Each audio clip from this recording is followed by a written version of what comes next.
जी नाज़रीन, welcome back. एक बार फिर आपको खुशामदीद कहते हैं मेट्रो वन न्यूज़ की माह रमज़ान मुबारक की खुसूसी नशरियात रमज़ान अल करीम। मैं हूँ आपका मेज़बान डॉक्टर बुलंद इकबाल और नाज़रीन मेरे साथ मुख्तलिफ जो मेहमान गिरामी मौजूद हैं उनके बारे में आपको बताना चाहूँगा। मेरे पहले मेहमान अबू ज़र गफ़ारी साहब, मुफ्ती अबू ज़र गफ़ारी, जो पहले भी हमारे सेगमेंट में हमारे साथ मौजूद थे, लेकिन बातों में तशनीकी रह गई थी, इसलिए मैंने उनको रोका हुआ था कि इनसे मज़ीद गुफ्तगू होगी। इसके अलावा नाज़रीन हमारे साथ मौजूद हैं जनाब शकील मदनी साहब, जो किसी तारुफ के मोहताज नहीं है, ज़बरदस्त नातख्वां सनाख्वां हैं और नातगो शायर भी हैं।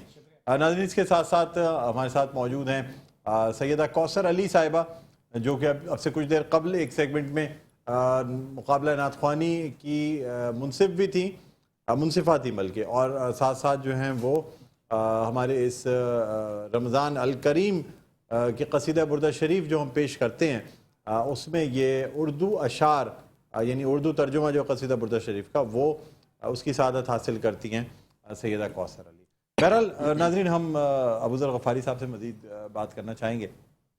सर, रमज़ान मुबारक के हवाले से लोग बहुत से मसाइल में होते हैं, यानी जिनका चाहते हैं कि जिनका हल हो या उनके हवाले से आगाही मिले, तो फिर उनको अंदाज़ा हो कि ये बात सही है या गलत है या क्या है।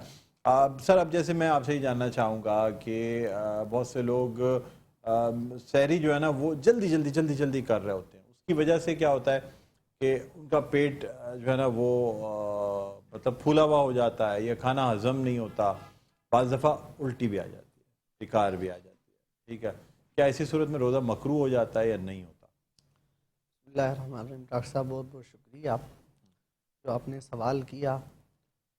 इसी सवाल के हवाले से अल्लाह के प्यारे पैगंबर हुजूर सल्लल्लाहु अलैहि वसल्लम ने फरमाया, इन्नल्लाह व मलाइकतहु युसल्लूना अलल मुसहरीन, कि अल्लाह भी और उसके फ़रिश्ते भी सहरी खाने वालों के ऊपर रहमत भेजते हैं।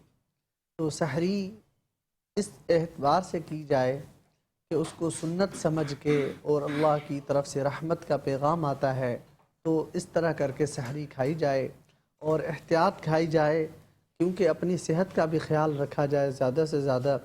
इसमें इंसानी जो सेहत होती है उसका बहुत ही बड़ा अमल दखल है। खाना उतना ही होता है जितना नसीब में होता है। बहरहाल एहतियात से खाना चाहिए और इस तरह ज़्यादा जल्दी में नहीं खाना चाहिए, क्योंकि बाद में फिर सेहत कोई उसके नुकसान होते हैं। उतना खाएं जितनी ज़रूरत है, दिन है, और अल्लाह ताला आपको हिम्मत और तौफीक अता फरमाएंगे, इंशाअल्लाह रोज़ा पूरा हो जाएगा। एहतियात बहरहाल बेहतर है सेहत के एतबार से, और सहरी ज़रूर करनी चाहिए। अक्सर लोग अच्छा, मुझे बताएं कि अफजल किस चीज़ से रोज़ा खोलना है? खजूर, पानी, नमक, किस चीज़ से? अफजल, सबसे अफजल खजूर है, उसके बाद फिर पानी है, फिर नमक है, फिर बाकी चीज़ें हैं। सबसे अव्वल जो है अफजल वो खजूर है। हुजूर सल्लल्लाहु अलैहि वसल्लम ने फरमाया, आप सल्लल्लाहु अलैहि वसल्लम भी खजूर के साथ इफ्तारी किया करते थे, और खजूर के साथ ही फिर सहरी में भी खाया करते थे। सहरी में भी खाया करते थे, बिल्कुल सही फरमाया आपने। अच्छा, मुझे ये भी बताइएगा कि क्या रोज़ा खोलने में जल्दी करनी चाहिए, सहरी में ताख़ीर और रोज़ा खोलने में उजलत, ये इस हवाले से ज़रा बता दीजिएगा। लोग इसको फॉलो करते हुए सोचते हैं कि बस जैसे अल्लाह अकबर, अभी बस पहला हर्फ अलिफ आए और फ़ौरन ही वो रोज़ा खोल लें। रोज़े के टाइम पर इस बात का ख्याल रखा जाए, ज़्यादा से ज़्यादा दुआ मांगी जाए। अक्सर लोग जो है वो दुआ का एहतमाम नहीं करते।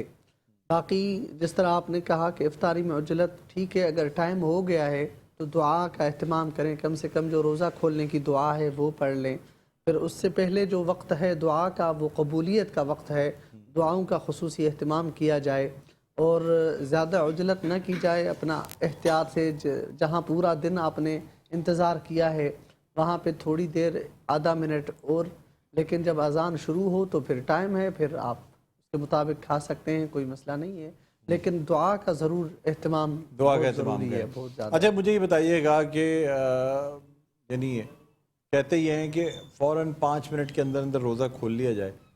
क्या अगर कोई सफ़र में है, अब फ़र्ज़ करें ऑफिस से कोई घर जा रहा है, 10-15 मिनट की दूरी पे है, तो क्या वो जो है वो फ़ौरन कहीं ना कहीं रुक के रोज़ा खोल ले, کیا 10-15 منٹ اگر دور ہے تو کوئی بات نہیں، گھر پہنچ کے بھی روزہ کھولا جا سکتا ہے؟ 10-15 منٹ کا کوئی اتنا بڑا حرج نہیں ہے، لیکن اگر وہیں کوئی ایسی سہولت ہے پانی وغیرہ کی تو اس سے افطار کیا جائے، اسی وقت افطار کر کے پھر گھر پہنچ کے پھر باقاعدہ جو ہے اپنی سہولت کے ساتھ کیا جائے۔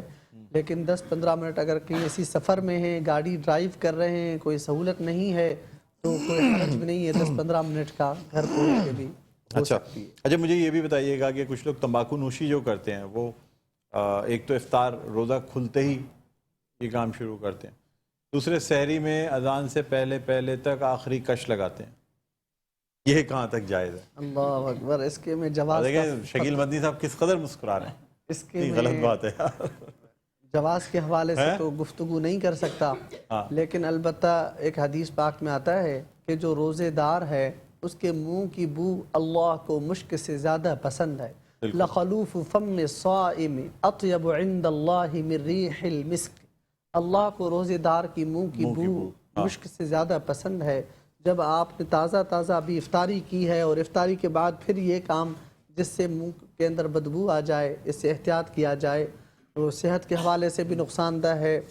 اور بہرحال کچھ لوگ ایسے ہوتے ہیں جو عادی ہو جاتے ہیں، تو ان کے بارے میں نہیں کہا جا سکتا، ان کو بیچاروں کو پورے دن کا تقاضا ہوتا ہے، لیکن بہرحال جتنی دیر منہ کے اندر جو خوشبو رہے گی اور روزہ آپ نے کھولا ہے، نیک کام کیا ہے، پان کی سگریٹ کی خوشبو رہے گی تو اس سے پھر وہ رہے گا، ہاں ٹھیک ہے، مسئلہ رہے گا، ٹھیک ہے۔ اچھا ناظرین اپنے اس ٹرانسمیشن کو مزید آگے بڑھائیں گے، شکیل مدنی صاحب ہمارے ساتھ موجود ہیں۔ شکیل مدنی صاحب درخواست کروں گا آپ سے بارگاہ رسالت میں آپ صلی اللہ علیہ وسلم ہدیہ نعت پیش کرنے کی سعادت، اسی کے ساتھ ناظرین ہم بریک پہ چلے جائیں گے۔ وہ حبیب رب شہ دو سرا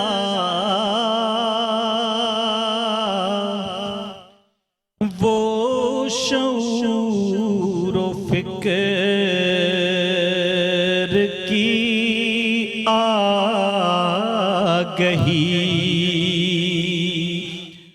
وہی نور حق، وہی شمع جان، وہی کائنات